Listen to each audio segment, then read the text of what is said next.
Welcome back, everybody, to another week of our Magnum OPUS Podcast.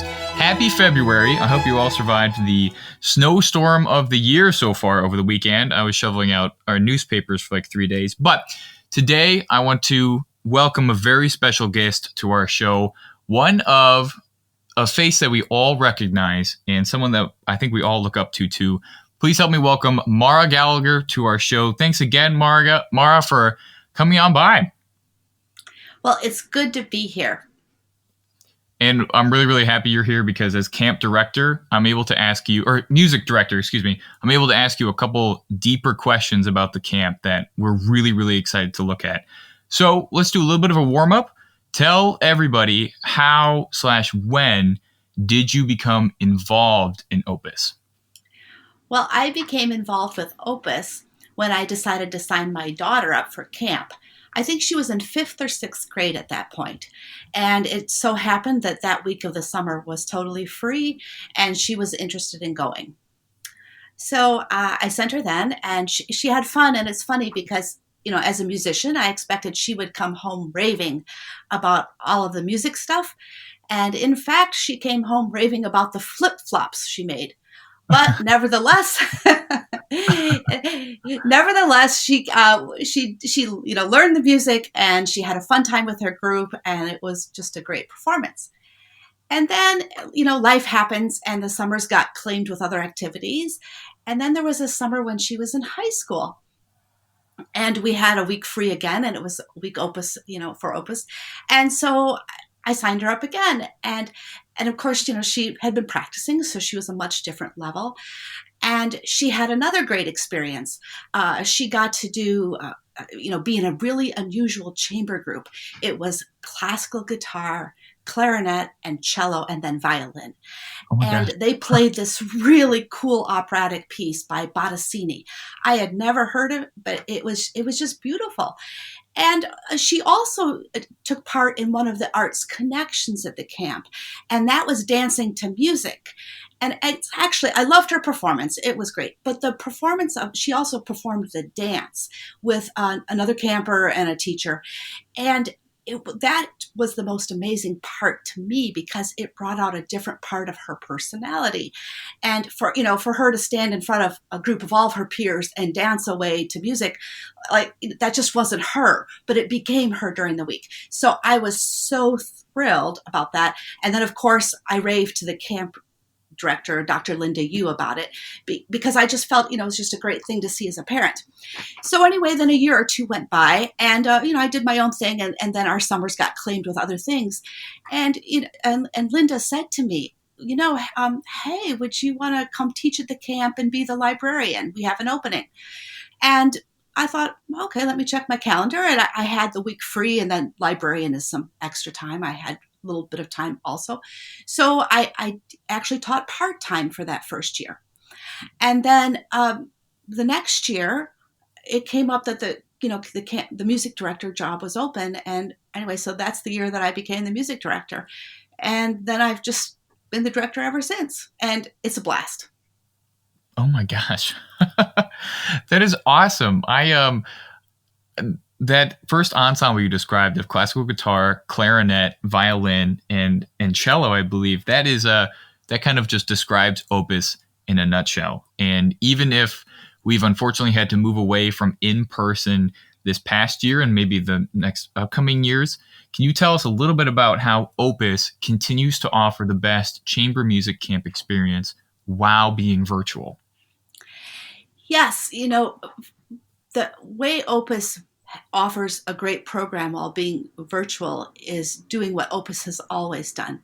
And OPUS has always, at the end of camp, collects input from the parents, the students, and the faculty about what they like best about camp, what they see, any opportunities for the future to improve, and then changes the program. So I think I mentioned my daughter made the flip-flops during her free time at camp that very first year when she was in about grade 5 or 6.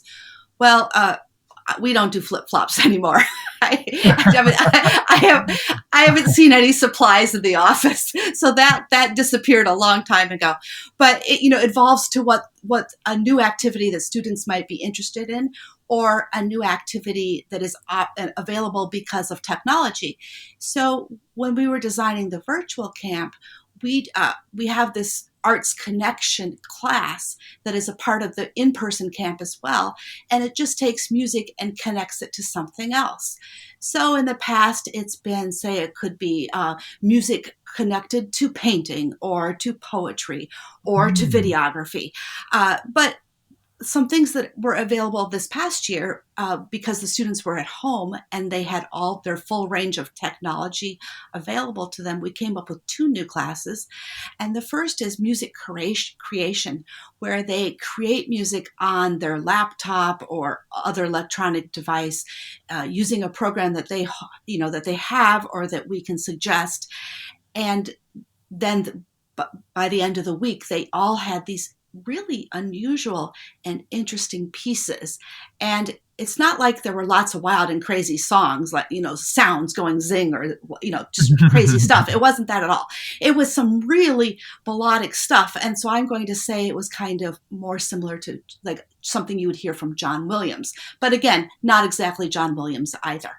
And so anyway, those performances were really interesting to hear. Now, of course, the performances is actually a recording of what is on their electronic device. So that wouldn't have been possible a few years ago. Another interesting class was one that I taught where the students created their own variation on the La Folia theme. And La Folia is a series of chord progressions, and then just one chord in a measure, and then you can devise whatever interesting melody that would go with the chord progression on top of it. So the class was, what we taught was how to come up with something you could do, and then you were able to use a track that we provided that had a piano backing to record with that so that you could hear how your piece sounded with accompaniment right away in your own space. And then, of course, the performance of that was also a recording of the student, which we actually watched on TV. Oh my gosh. Wow. Okay. So we've talked about how we continue to offer some of the best experiences while being virtual, and all of that stuff sounded amazing. But let's talk a little bit about some advantages to actually attending a chamber music camp in general.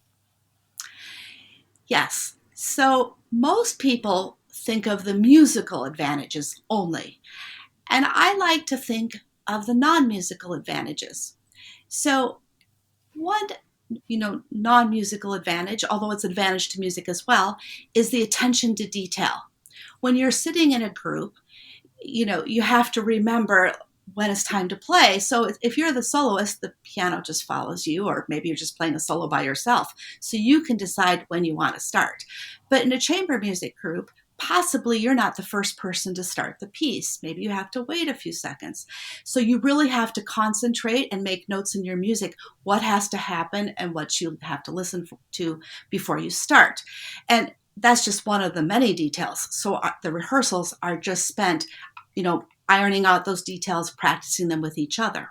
So the attention to detail tends to carry into all aspects of life. Once students start to look at it in their music, they might even, pay attention to like the detail of, say, cleaning up their room, or maybe getting all the answers filled in on a test. Every student's unique, but it really does carry over. Now, another skill that students get while attending camp is the teamwork skill. So everyone knows in work, you have to be on a team for this and that and everything else. And of course, then you have to get along with everyone. And sometimes you really don't agree with them, or you think someone's really wrong. And so you have to figure out, how am I going to say this nicely, because we cannot proceed in this direction. So anyway, a chamber music coaching gives you a lot of opportunity to practice those skills, because the truth is, sometimes you have a member, maybe they're playing too loud. They just like to play loud. And the truth is they sound great loud, but the music says soft. So because their natural tendency is loud, they might not always play what they're supposed to do. So you have to become, an expert at saying, please play softly, many different ways, and politely, of course. And then I also think that for camp, we have the recital opportunity at the end. And, that is a chance to get up in front of your peers and show your hard work. I think this is akin to a presentation at a job, or it's similar to when you actually interview for the job. When you interview for a job, of course, you've practiced what you're going to say to answers or what you think might be asked at the interview. But when you're at the interview, it's your opportunity to bring the whole package together so, that they hire you. So anyway, the concert is when you're, in junior high and high school, it's an opportunity to practice those skills. Yeah, absolutely. All that stuff. Now that I'm thinking back on it and everything that I went through I didn't play chamber music too terribly often, but everything you're saying, I absolutely agree with. Now, we've talked a lot about Opus and all the advantages of Chamber Music Camp, but I'm wondering, especially with the 2021 Opus registration coming up just in soon here, what might the schedule look like for the 2021 Opus Camp? Yes, for 2021, we intend to be virtual. Now, we really don't know where the pandemic is headed. So if by chance it were an option to have some in-person rehearsals at the end of camp or an in-person concert, then we would add that.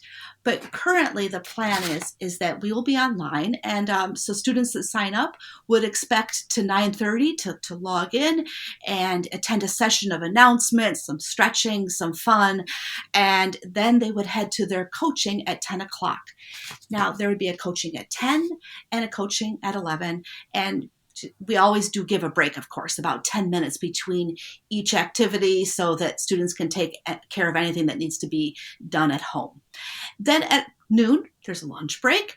At 1 o'clock, we have a really fun hour. It's called Opus Live Chat. And Drew, it's with you. Hey! All right. That will be a fun hour. Yes, and Drew, from my perspective, I looked forward to those hours every day. It was just a lot of fun. So anyway, our students usually came back very renewed for their 2 o'clock and their 3 o'clock rehearsals. And after that, they were free for the day. Sometimes, we suggested they might practice a little bit, but otherwise they had the evening free to have some fun. And then we just did everything again the next day. Yeah, awesome. And it runs for 1 week, correct? It is for a week. Yes, we start on Monday, and then we will have the concert either in person, perhaps on the Saturday, or if it's going to be a virtual concert, we're going to have a watch party a week after camp is ended. And what happens at the watch party is the product of the camp, and we teach the students how to do this.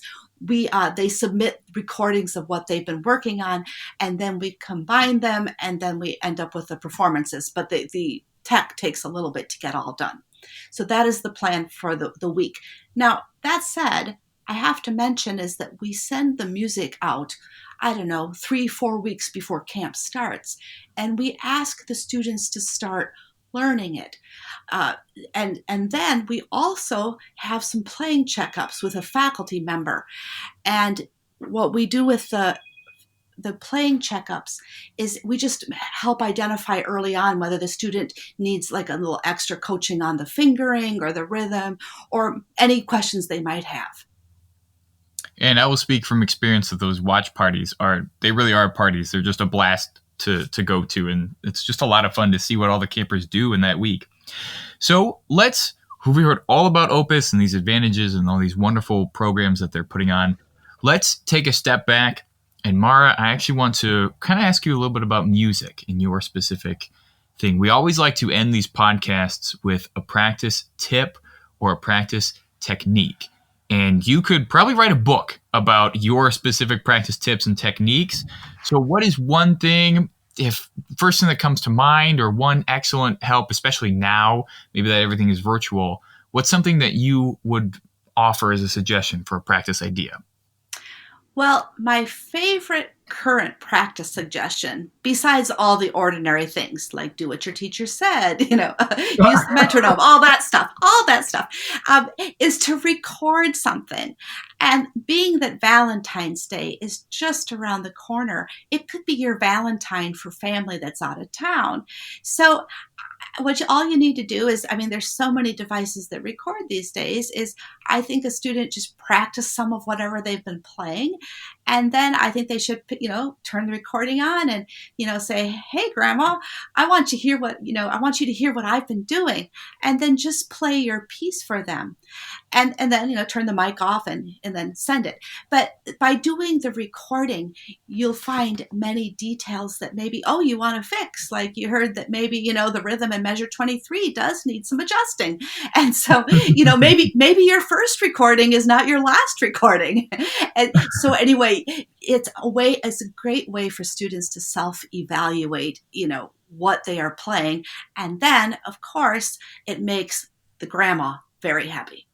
Yeah, especially now that we've become so accustomed to Zoom and the screens that, we can just recording now almost seems like a breeze. Yes. Mara, I really wanted to thank you again for the time that you took out of your day and helping us explore kind of that deeper side of Opus that we don't really get to talk about too much. So thank you again. It was an absolute blast to have you on the show. And everyone listening, join us again next week for more exciting content coming to you from our Magnum OPUS podcast. Stay tuned, everybody.